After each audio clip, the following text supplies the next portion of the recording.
아멘. 마태복음 24장입니다. 마태복음 24장 1절에서 14절 말씀까지 보겠습니다.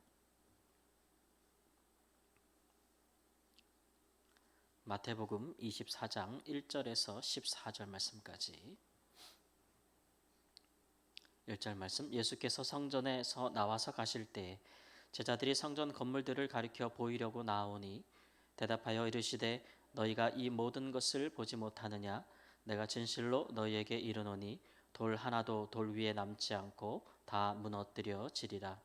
예수께서 감람산 위에 앉으셨을 때에 제자들이 조용히 와서 이르되 우리에게 이르소서 어느 때에 이런 일이 있겠사오며 또 주의 임하심과 세상 끝에는 무슨 징조가 있사오리이까? 예수께서 대답하여 이르시되 너희가 사람의 미혹을 받지 않도록 주의하라. 많은 사람이 내 이름으로 와서 이르되 나는 그리스도라 하여 많은 사람을 미혹하리라.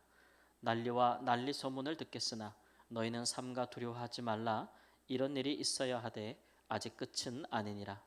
민족이 민족을 나라가 나라를 대적하여 일어나겠고 곳곳에 기근과 지진이 있으리니 이 모든 것은 재난의 시작이니라.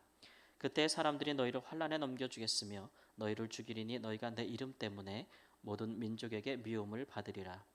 그때 많은 사람이 실족하게 되어 서로 잡아주고 서로 미워하겠으며 거짓 선지자가 많이 일어나 많은 사람을 미혹하겠으며 불법이 성함으로 많은 사람의 사랑이 식어지리라.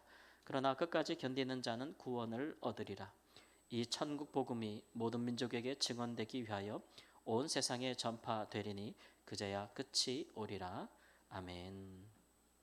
제자들이 예수님과 함께 성전에서 나오면서 성전 전체가 바라다 보이는 곳까지 이르러서 뒤를 돌아보아 성전을 보았을 때 그 유대인들의 예루살렘에 있는 성전이 얼마나 크고 웅장하고 또 견고해 보이고 또 화려하고 아름다웠던지, 당시 1세기 기록들을 보면은 예루살렘 성전, 헤롯 대왕이 유대인들의 환심을 사기 위해서 지었던 성전은 큰 돌들을 서로 이렇게 어긋나게 서로 맞물려서 쌓아 올렸기 때문에 무너질 것 같지 않은 견고함이 있었고, 또 이렇게 해가 뜰 때 동쪽에서 성전 입구가 그 뜨는 해의 빛을 반사해서 황금빛으로 이렇게 쫙 보이게끔 해가지고 너무나 찬란하고 아름다웠던 모습이라고 해요. 예수님 당시에만 해도 성전을 지은 지 46년 정도 됐다고 하니까 얼마나 웅장하고 화려했겠습니까? 그런데 예수님께서 그렇게 성전의 모양의 화려한 외모와 웅장함에 매료되었던 제자들에게 너희들 것들을 보느냐 이렇게 말씀하시면서, 그러나 이런 것들이 다 무너질 것이다. 이게 성전 붕괴에 대해서 이제 말씀하셨고, 그것이 제자들에게 이제 굉장히 큰 충격이 되어가지고 제자들이 따로 있을 때 예수님께 나와서 그러면 그런 때에 또 세상에 어떤 일들이 있겠습니까? 이렇게 이제 질문을 했습니다. 제자들에게 있어서 성전이 무너진다는 것, 꼭 제자들뿐만은 아니고 유대인들에게 있어서 성전이 무너진다는 것은 세상의 끝이요, 그것은 세상의 마지막이라는 인식들을 가지고 있었고, 또 그것은 이스라엘이 멸망할 것이라고 하는 그런 큰 두려움으로 남게 되었습니다. 그것은 구약의 역사에서도 그리 여러 번 경험해 본 거, 그들이 회막이 회파될 때에 또 예루살렘 솔로몬의 성전이 무너질 때 그 나라가 함께 멸망했던 것들을 알고 있잖아요. 그것은 그들에게 있어서는 세상의 끝과 같은 충격이었죠. 그래서 예수님께 그런 질문을 하는데, 예수님께서는 성전의 붕괴가 그것이 끝이 아니라 이제 하나의 시작일 것이라는 겁니다. 그것은 시작일 것이다. 특별히 이제 하나님의 백성들에게 있어서는 세상의 끝이 종말이 시작되었구나라는 것으로 인식하는 시작점이라고 하는 것이죠. 그리고 예수님께서 그 징조들이 무엇이 있겠습니까? 라고 물어봤을 때 쭉 몇 가지를 나열하시잖아요. 그러나 이것 중 어느 하나라도 지금 우리가 볼 수 없는 것은 아무것도 없습니다.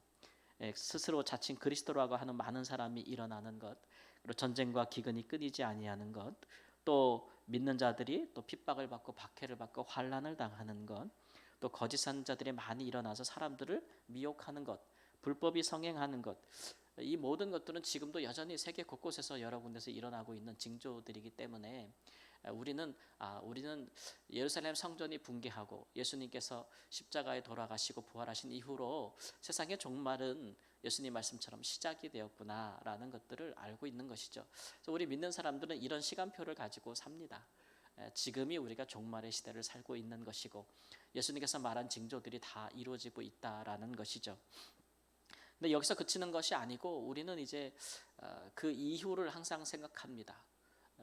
끝이 아니니까요. 시작에 불과하니까. 그러니까 예루살렘 성전이 붕괴한다고 해서 모든 것이 끝나는 것은 아닙니다. 성전이 붕괴하고 나면 하나님은 새로운 성전을 일으켜 주시니까요. 그래서 예수님은 그런 보이는 위대한 성전, 그런 성전 대신에 이제 우리 안에 우리를 성전 삼으시는 역사를 세워 주셨습니다. 그래서 영원히 멸하지 아니하는, 다시는 무너지지 아니할 새로운 성전을 일으켜 주셨잖아요. 그러니까 우리가 성전이잖아요. 그래서 우리의 몸이 무너지면 우리가 성전이 사라지는 것이 아니고, 또 예수님께서 부활하심으로 새로운 육체를 주실 것이기 때문에 예수를 믿는 자가 성전된 것은 영원한 성전이다라는 것.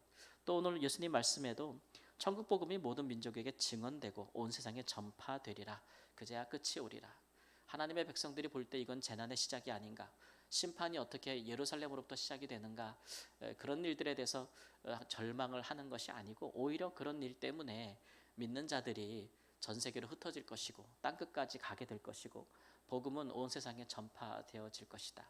그리고 지금도 그런 과정 중에 있지 않습니까?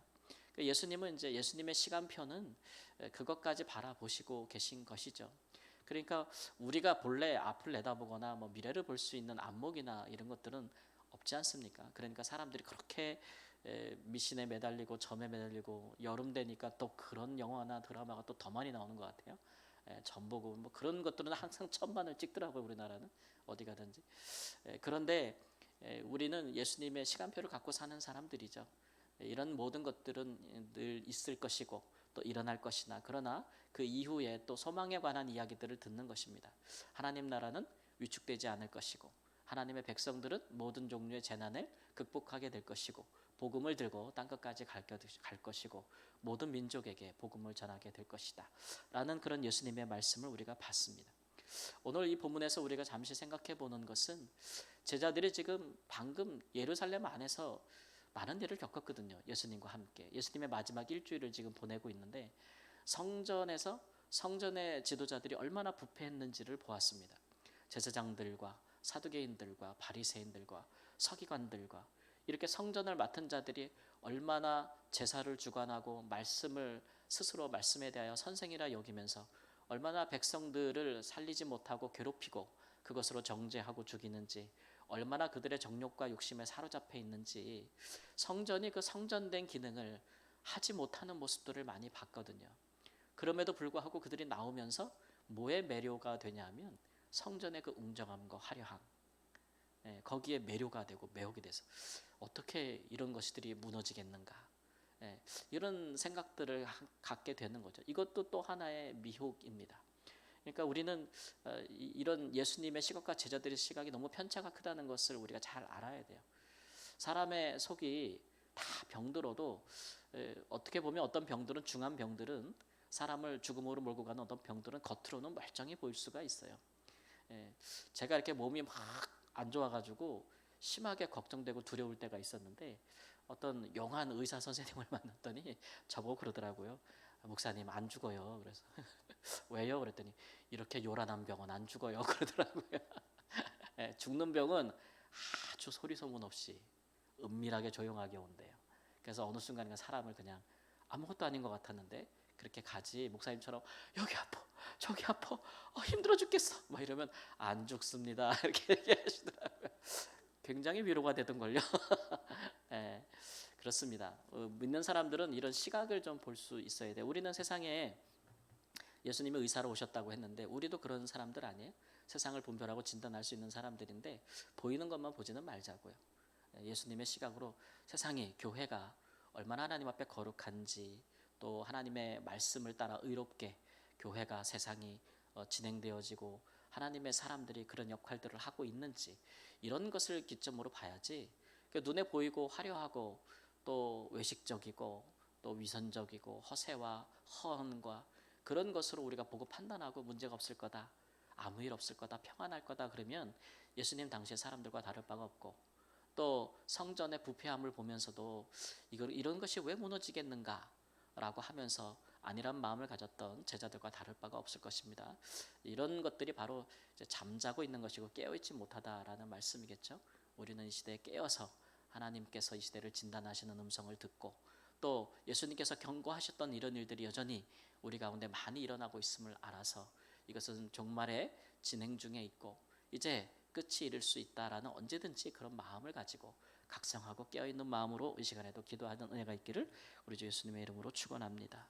아멘. 주님, 우리에게 깨어있는 마음과 또 하나님 영을 허락하여 주시기를 원합니다. 잠자는 자와 같이 다 자고 죽은 자와 같이 엎드려 있는 자가 되지 않게 하여 주옵소서.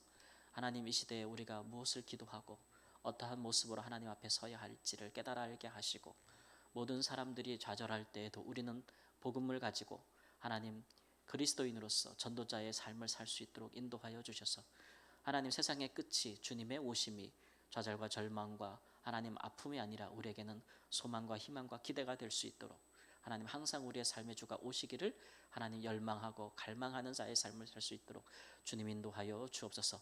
보이는 것에 매료되지 않게 하시고 보이지 아니하고 겉이 아니라 내면으로 하나님 앞에 늘 점검받고 주 앞에 온전히 서는 성숙한 장성한 충만한 그리스도인이 되게 하여 주옵소서. 존귀하신 예수님의 이름으로 기도합니다. 아멘.